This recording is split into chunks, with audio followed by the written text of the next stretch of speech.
Hello everyone, welcome to today's class. आज हम पढ़ रहे हैं क्लास 5th सब्जेक्ट हिंदी और चैप्टर नंबर 5। हमारे पाठ का नाम है अनोखी सूझ, जो कि एक कहानी है। तो चलिए शुरू करते हैं आज की कहानी।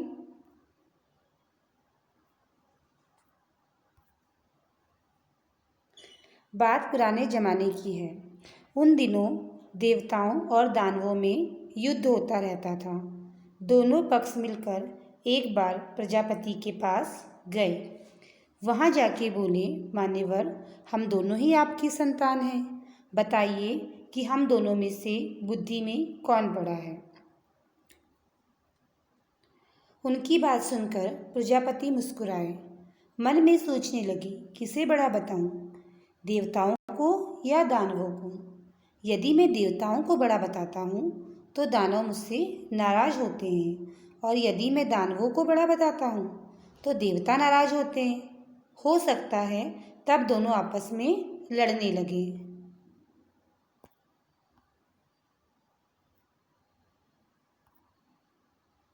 बड़ा टेढ़ा प्रश्न था। बड़ा बताएं तो किसे बताएं? कुछ सोचकर वे बोले, इसका उत्तर मैं आपको कल दूंगा। आप दोनों ही कल मेरे यहाँ भोजन पर आमंत्रित हों। भोजन के बाद बताऊंगा कि कौन बुद्धि में श्रेष्ठ है।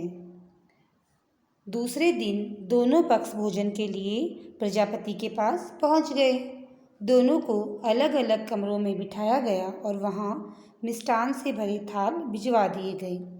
प्रजापति दानवों के कमरे में गए और उन्होंने कहा, आप लोग भोजन करें। शर्त यह है कि कोनी को बिना मोड़े भोजन करना है। यही बात उन्होंने देवताओं से भी कही। प्रजापति की बात सुन दोनों परेशान हुए। वह एक दूसरे का मुंह ताकने लगे। समस्या थी, खाए तो कैसे खाएं? कोहनी नहीं मुड़नी चाहिए, भोजन भी नहीं बचना चाहिए, और प्रजापति की आज्ञा का पालन भी होना चाहिए। देवताओं ने एक उपाय सोचा और कमरे की किवाड़ बंद कर लिए, यानी दरवाजे उन्होंने बंद कर लिए। एक दूसरे के आमने सामने बैठ गए। लड्डू उठा उठाकर एक दूसरे के मुंह में देने लगी। कुछ ही देर में थाल साफ हो गया। सारे लड्डू समाप्त हो गए। न हो हल्ला न शोरगुल। देवताओं ने शांतिपूर्वक भोजन ग्रहण किया।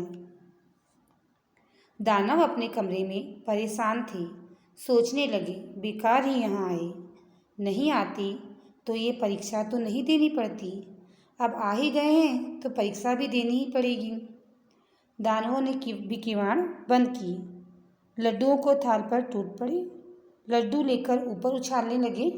लड्डू जब नीचे आते तो मुंह खोलते, लपकते, लड्डू जमीन पर गिरते और चूर चूर हो जाते। कमरे में हो ही की आवाज़ें आती रही। चीखते चिल्लाते और लड़ते झगड़ते रहे। सारी स्थिति स्पष्ट थी। प्रजापति ने कहा, देवता ही श्रेष्ठ हैं। जानते हैं क्यों? इसलिए कि इन्होंने सहकार की भावना से काम किया। खुद भी खाओ और दूसरों को भी खिलाओ। जियो और जीने दो। यही थी इनकी विशेषता। इन्होंने बुद्धि से काम लिया, सूझबूझ दिखाई। ये आमने सामने बैठ गए और एक दूसरे के मुंह में लड्डू देते रहे। थोड़ी देर में थाल साफ कर दिया। दूसरी तरफ दानवों ने शर्त का पालन किया। लड्डू उछलते रहे, उन्हें पाने के लिए लपकते रहे। ना खुद खा पाए और ना ही दूसरे को खाने दिया। लड्डू तो बिगड़े ही, पेट भी ना भरा। शिक्षा। इस कहानी से हमें शिक्षा मिलती है कि हमें सदा प्रेम और भाईचारे के साथ रहना चाहिए तथा एक दूसरे की भावनाओं का सम्मान करना चाहिए। जैसे देवताओं ने एक दूसरे की भूख का सम्मान करते हुए आदर के साथ एक दूसरे को भोजन कराया, तो ना ही उनका भोजन व्यर्थ गया और ना ही वह भूखे रहे। I hope you understand this chapter. Thank you so much for today.